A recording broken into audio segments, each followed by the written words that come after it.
Every summer, the island of Soda is very busy. Holidaymakers love to sightsee, and when the weather is fine, there is no better place to visit. Some people like to go to the mountains. Others like the valleys. Children love the seaside. One morning, Thomas was puffing along the line that runs by the coast.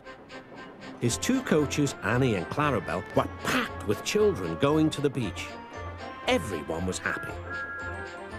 Percy was taking some trucks to the harbour. "Hello, Thomas. You look cheerful." "I wish I could take children today instead of trucks." "They're the Vicar's Sunday School," explained Thomas. "I'm busy this evening, but the station master says I can ask you to take the children home." "Of course I will," promised Percy. Later, Percy saw Harold. "Sorry, Percy, can't talk. I'm on high alert." "Why?" "Bad weather's due. My help's always needed. Mind how you go, Percy." "Pah!"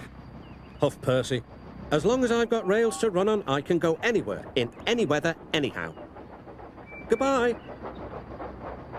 He set off for the beach. It was a beautiful day, but Edward was worried. "Be careful," warned Edward. "There's a storm coming." "A promise is a promise," thought Percy, "no matter what the weather."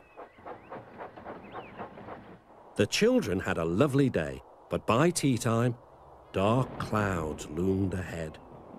Annie and Clarabel were glad when Percy arrived. He was just in time. The rain streamed down Percy's boiler. Ugh! He shivered and thought of his nice dry shed.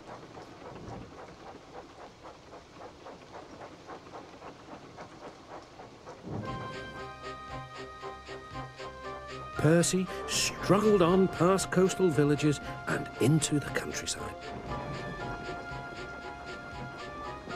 The river was rising fast. I wish I could see, complained Percy as he battled against the rain. More trouble lay ahead.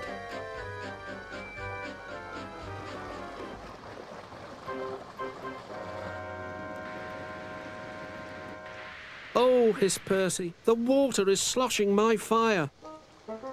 Percy's driver and fireman had to find some more firewood. "I'll have some of your floorboards, please," said the fireman to the guard. "I only swept the floor this morning," grumbled the guard. But he still helped. Soon Percy's fire was burning well. He felt warm and comfortable again. Then he saw Harold.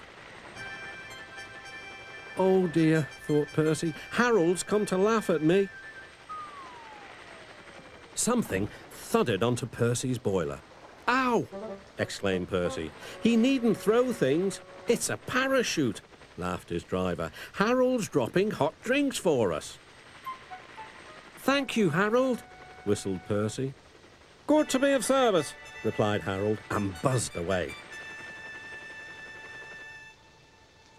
The water lapped Percy's wheels.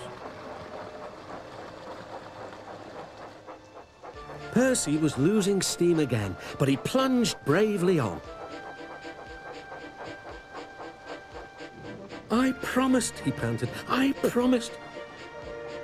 He made one more big effort, and at last, exhausted but triumphant, he brought the train home.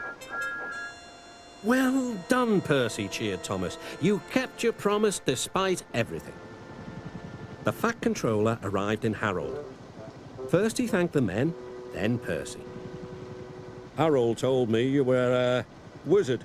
He says he can beat you at some things, but not at being a submarine. I don't know what you two get up to sometimes, but I do know that you're a really useful engine." "Oh, sir," whispered Percy happily.